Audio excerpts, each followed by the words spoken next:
কেন্দ্রমুখী বল হচ্ছে কোনো বস্তু বৃত্তাকার পথে ঘোরার সময় কেন্দ্রের দিকে যে বলটা অনুভব করে সেটা হচ্ছে তার কেন্দ্রমুখী বল।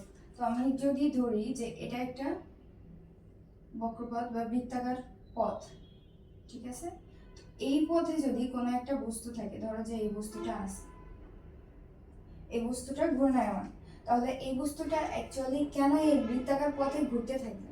তো উদাহরণ হিসেবে আমরা কি বলতে পারি, খুবই সহজ উদাহরণ, এবং এটা আমরা ফিলও করতে পারি যে আমাদের হাতের মাথায় মানে একটা সুতায় হচ্ছে কিছু একটা বেঁধে, ভারী পাথর অথবা ভারী কিছু একটা বেঁধে যখন আমরা এমন ঘোরাই, কিছুক্ষণ পর দেখা যায় যে ওই পাথরটা নিজে নিজেই ঘুরতেছে, আমাদের খালি একটু ধরে রাখতে হয় শক্ত করে, যেন টানটা ফিল হয়, তাই না? তখন যখন আমরা এই পাথরটা ঘুরে তখন কি আমাদের হাতে একটা বল অনুভব হয় না, যে একটা টান টান বল অনুভব করি আমরা?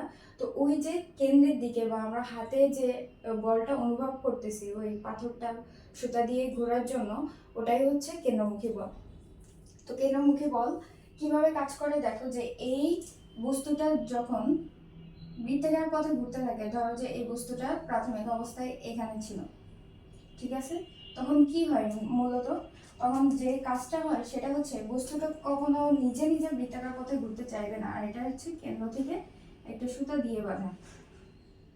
ওকে, ঠিক আছে। তো বস্তু তো নিজে নিজে কখনো ঘুরতে চাইবে না, বস্তু সবসময় হচ্ছে কি চায়, যে ও বাইরের দিকে যাবে, মানে ও রৈখিকভাবে চলাচল করবে। তো বস্তুটা ধরো যে একটু সামনে আগাইলো, তখন ও কিভাবে আগাইতে চায়, এইভাবে আগাইতে চায়, এটা হচ্ছে ওর রৈখিক বেগ ভি, বুঝতে পারছি? আর এটা তো ব্যাসার্ধ, সুতার দূরত্বটাই হচ্ছে আমাদের ব্যাসার্ধ, ঠিক আছে। তো ও যখন এদিকে যাইতে চায় তখন দেখো এখান থেকে ওর কেন্দ্রের দিকে একটা টান বল অনুভব করে, যার ফলে ও এইদিকে না গিয়ে এইদিকে একটু কৌণিকভাবে সরে যায়, বুঝতে পারছো? তো কৌণিকভাবে সরে গিয়ে যখন আবার এখানে যায় তখন আবার কি হবে, ও আবার রৈখিকভাবে যেতে চাইবে, তখন আবার কি করবে, এইভাবে কেন্দ্রের দিকে বল অনুভব করবে। অ্যাকচুয়ালি এইভাবে করতে করতে করতে করতে প্রত্যেকটা বিন্দুতে স্পর্শক আঁকলে দেখবা যে হচ্ছে এভাবে আমরা হচ্ছে লম্ব পাই এবং কেন্দ্রের দিকে একটা টান বল অনুভব করে বা একটা বল পাবো। তো ওই কেন্দ্রের দিকে যে বলটা, সেটাই হচ্ছে আমাদের কেন্দ্রমুখী বল, আর এই কেন্দ্রমুখী বলকে এফসি দ্বারা প্রকাশ করা হয়, ঠিক আছে। আর তাহলে কেন্দ্রের বাইরের দিকে কি কোনো বল অনুভব করে না? অবশ্যই। কেন্দ্রের বাইরের দিকে যদি বল অনুভব না করতো তাহলে এই বস্তুটা কিন্তু ঘুরতো না। দেখো, এদিকে যদি আবার ওর কোনো বল, টান বল অনুভব না করতো, তাহলে কি করতো, ও ভেতরের দিকে চলে যাইতো না? তাহলে দেখো, একটা বস্তু যখন বৃত্তাকার পথে ঘুরতেছে ও কিন্তু সাম্য অবস্থায় থাকে বৃত্তাকার পথে, তাই না? মনে হয় যে ওকে দুই সাইড দিয়ে কেউ টেনে ধরছে, টেনে ধরার ফলে ও ঘুরতেছে, এদিকেও ভেতরের দিকেও যাচ্ছে না, বেশি বাইরের দিকেও যাচ্ছে না। তো ওই বাইরের দিকেও কিন্তু ওর একই সাথে একটা বল অনুভব করে, সেই বলটাই হচ্ছে কেন্দ্র বিমুখী বল, বুঝতে পারছি?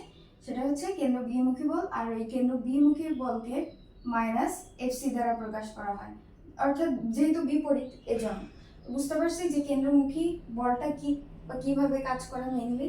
ওকে, এভাবে কিন্তু বৃত্তাকার পথে ইলেকট্রন ঘুরে, বা হচ্ছে এই বৃত্তাকার পথে যে যে বস্তুগুলো কেন্দ্র করে মানে নির্দিষ্ট একটা বিন্দুকে নির্দিষ্ট একটা দূরত্ব মেনটেন করে ঘুরতে থাকে, সেগুলো কিন্তু সবগুলো এই কেন্দ্রমুখী বল এবং কেন্দ্র বিমুখী বলের কারণেই হয়ে থাকে, বুঝতে পারছি? তো কেন্দ্রমুখী বল ফর্মুলা আমরা জানি যে F C equal M B square by R, এটা সমান আমরা আবার অন্য একটা ফর্মুলাও লিখতে পারি, M omega square R. M omega square R কেমন লিখলাম, যে ওমেগা সমান হচ্ছে ভি বাই আর, এজন্য, বুঝতে পারছি? তো ওমেগা সমান হচ্ছে ভি বাই আর, তাহলে ভি সমান কি আসে, ওমেগা আর। তো ভি সমান ওমেগা আর, এখানে কি আছে, ভি স্কোয়ার, তাহলে ভি স্কোয়ার জায়গায় যদি আমরা বসাই তাহলে কি আসবে, omega square R square, right? আর আমাদের এখানে নিচে আরেকটা আর ছিল, ভি স্কোয়ার বাই আর, তাহলে টোটাল মানটা কি আসে, omega square R square by R, একটা আর কেটে যায়, থাকে আমাদের ওমেগা স্কোয়ার আর, আর সামনে এম ছিল।